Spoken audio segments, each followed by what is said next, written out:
Para sahabat, kita biasa mengenal ada istilah dalam rezim keuangan itu kuasa pemegang uang, kuasa pengguna uang.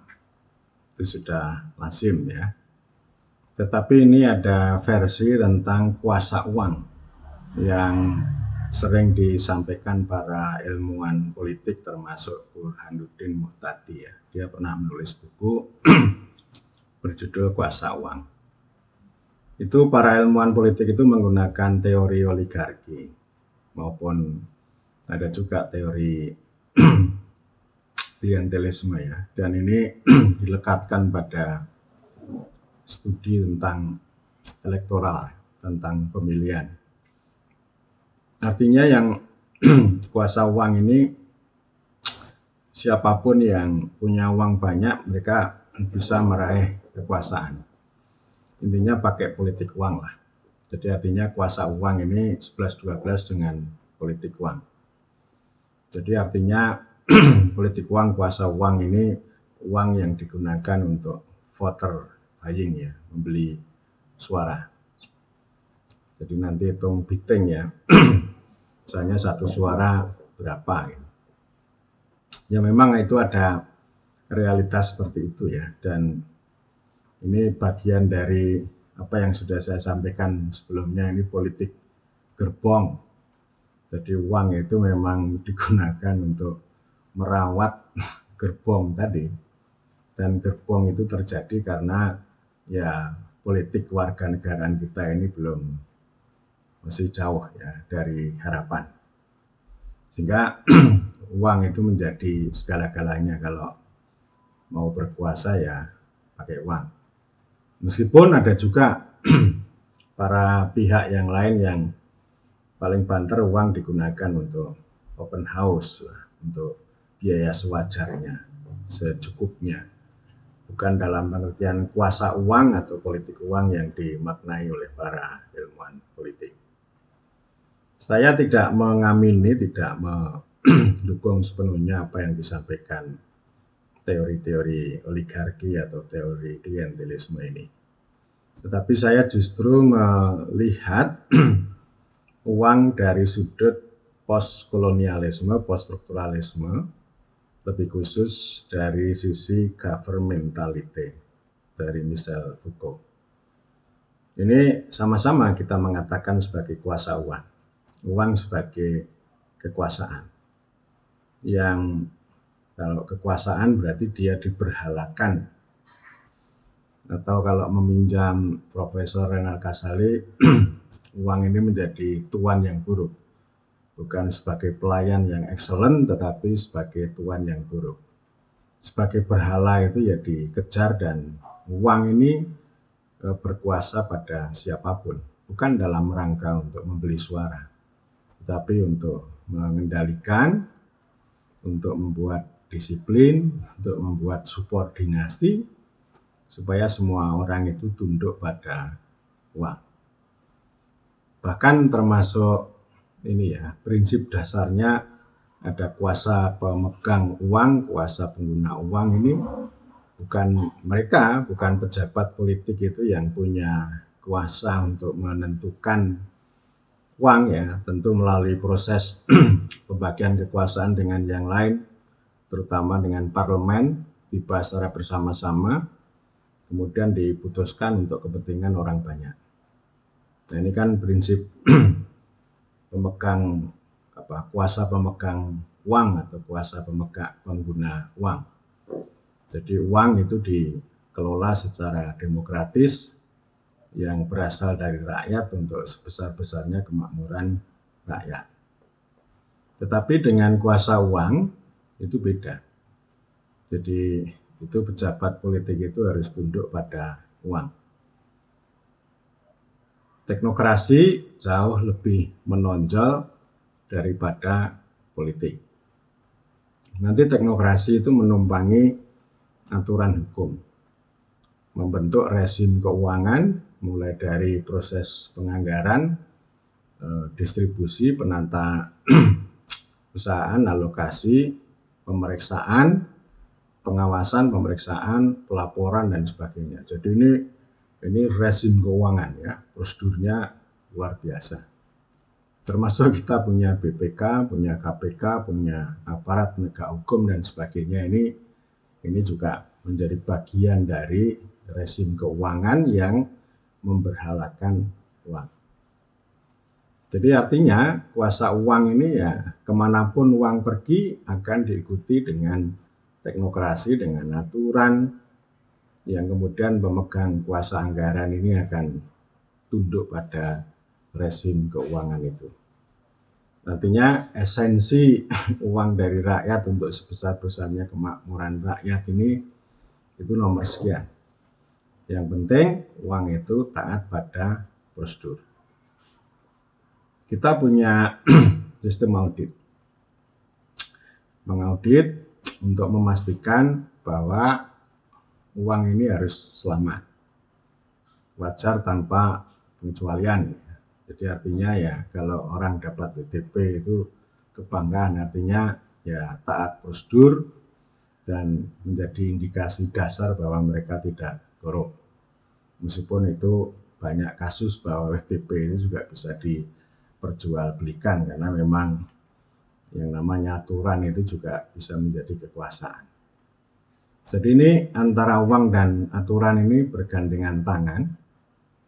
Nanti untuk memastikan bahwa pengguna anggaran itu harus tunduk dan mereka harus takut pada satu kata bernama temuan. Nah kalau sudah ini takutnya luar biasa. Cuma satu kata, temuan aja. Jadi membuat para pejabat politik itu harus konservatif. Artinya yang penting itu selamat, nomor satu selamat. Jadi artinya kekuasaan uang ini ya, kekuasaan uang secara teknokratik ini uang berbasis kinerja ya. Kinerja yang sudah diukur sedemikian rupa ya, outputnya dan sebagainya itu sudah diukur. Jadi mereka tidak bisa merumuskan untuk sebesar-besarnya kemakmuran rakyat itu, tidak bisa mereka, padahal itu sudah ada dalam undang-undang. Lalu yang kedua ya tadi, uang ini harus selamat. Jadi keselamatan uang itu nomor satu, bukan uang yang berdaulat. Karena itu dulu Bupati Dokiai Yakobus Dumupa yang sekarang sedang istirahat ya, karena sudah selesai masa jabatannya. Beliau mengatakan bahwa rakyat itu lebih penting daripada uang. Jadi bagaimana uang itu digunakan untuk rakyat. Atau dengan kata lain bahwa segala sesuatunya membutuhkan uang, tetapi uang bukan segala-galanya. Nah, tetapi ketika ini rezim keuangan yang berkuasa tadi, atau yang maha kuasa, maka uang itu adalah segala-galanya. Dan ini juga sangat terkait dengan ini ya, pengaruh neoliberalisme. Salah satu ciri khas neoliberalisme adalah finansialisasi. Semuanya diukur dengan uang. Ini memang finansialisasi ini berbeda dengan istilah sumut. Semua urusan pakai uang tunai. Bukan itu maksud saya. Tetapi pokoknya uang ini yang utama. Jadi dia harus dicari dan dibelanjakan, artinya ya semua aktivitas apapun itu dikertoaji atau dihargai dengan uang, dan yang paling penting bahwa uang ini harus berjalan secara selamat. Diciptakan berbagai macam aturan, termasuk aturan yang sifatnya anti korupsi. Karena kalau formula korupsi itu artinya korupsi sama dengan monopoli plus diskresi minus akuntabilitas. Ya, itu namanya Robert Gligat itu yang disembah-sembah itu begitu. Dengan demikian kalau anti korupsi ya, itu lawannya. Diskresi dan monopoli ini dipotong. Lalu anti korupsi sama dengan akuntabilitas. Jadi akuntabilitas itu salah satu keyword yang sangat disukai oleh neoliberalisme. Dan ini 11-12 dengan transparansi. Konsep responsibilitas pemerintah yang dulu pernah ada, responsibility of government dulu, itu sudah nggak ada lagi. Karena responsibility itu dipindahkan ke individu. Tapi kalau sektor publik istilahnya ya, kalau neolib itu kan nggak mau menyebut kata pemerintah. Pemerintah itu sektor publik, kalau pemerintahan ya manajemen publik. Itu yang manajemen publik, sektor publik atau pemerintah itu harus dikerangkai dengan akuntabilitas. Akun ya, memang kalau kita urai ya, akuntabilitas bisa bermakna amanah, bisa juga. Secara esensial begitu. Tetapi kalau kita sudah masuk dalam rezim keuangan, maka akuntabilitas itu menjadi prosedur. Oleh karena itu disebut akuntabilitas prosedural. Intinya adalah akun. Akun itu rekening. Akun yang bisa dihitung, bisa ditampilkan secara terbuka, dan konsep transparansi melengkapi itu.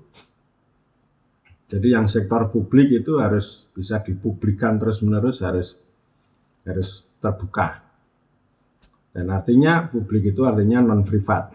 Ya, non-privat. Kalau yang privat itu tidak perlu dipublikkan. Meskipun kalau tradisinya yang publik bisa diprivatisasi. Tetapi dalam konteks akuntabilitas neoliberal, itu artinya bahwa yang publik-publik ini harus punya akuntabilitas secara transparan, dan itu dibaca oleh privat-privat, oleh orang-orang privat. Jadi setiap individu ya, mereka menyukai kebebasan pada sisi individu, bukan kebebasan secara agregat yang dimiliki oleh pemerintah. Karena itu mengapa mereka tidak suka atau tidak biasa menggunakan government. Kalaupun memakai kata government, itu pasti akan dikasih embel-embel government 4.0, open government dan sebagainya. Itu ciri khas ya. Jadi artinya ini sama dengan spirit hollowing out, melubangi pemerintah. Jadi kita ini agak kontradiktif. Orang banyak itu mengharapkan kehadiran pemerintah dalam arti yang sebenarnya. Itu bisa kita lihat tanda-tandanya kalau pejabat politik, apalagi presiden turun ke lapangan itu betul-betul dielu-elukan oleh rakyat. Meskipun hanya sekedar bertemu, tetapi yang paling esensial mereka mengendaki presiden itu untuk mengeksekusi problem yang mereka hadapi. Sebenarnya ini artinya mereka butuh ini ya, powerful pemegang kuasa anggaran ini ya, kuasa pemegang anggaran, kuasa pengguna anggaran ini lebih powerful, yang itu sesuai harapan mereka. Sehingga tidak ada yang kasat mata seperti infrastruktur yang buruk seperti di Lampung atau di tempat lain. Karena memang ini tidak dieksekusi dengan baik. Artinya kerja-kerja pemegang kuasa anggaran itu tidak efektif. Meskipun mereka bisa punya predikat WTP. Punya predikat ini ya, baik diaudit secara prosedural itu baik. Jadi artinya apa? Ya, artinya pemerintah tadi atau sektor publik itu bisa accountable secara prosedural, tetapi belum tentu amanah secara esensial. Kalau ada banyak masalah yang dihadapi rakyat, mulai dari infrastruktur sampai pupuk langka yang mahal atau harga gabah yang rendah, nah itu artinya sebenarnya hanya prosedural, tetapi secara esensial itu tidak terjadi.